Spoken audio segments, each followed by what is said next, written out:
लगता है बहुत अच्छा ख्वाब था।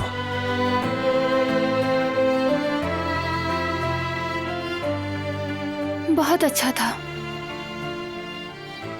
Good morning. Good morning. मैंने अम्मी को देखा।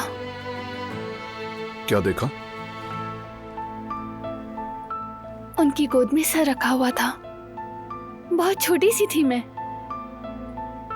बाल सहला रही थी वो। खैर होगी इंशाल्लाह।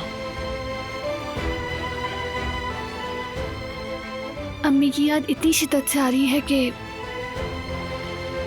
वो रोजाना मेरे ख्वाब में ही आ जाती हैं। दर हकीकत कोई इंसान साथ ना हो तो हमें ख्वाब से ही दिल बहलाना पड़ता है। आओ मैं तुम्हें कुछ दिखाऊं।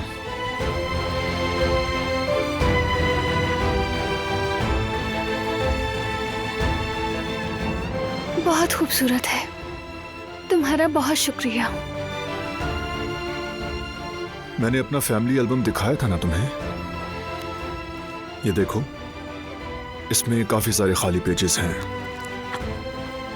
और अब इसमें नई तस्वीरें लगाएंगे हम, यानी हमारी फैमिली पिक्चर्स।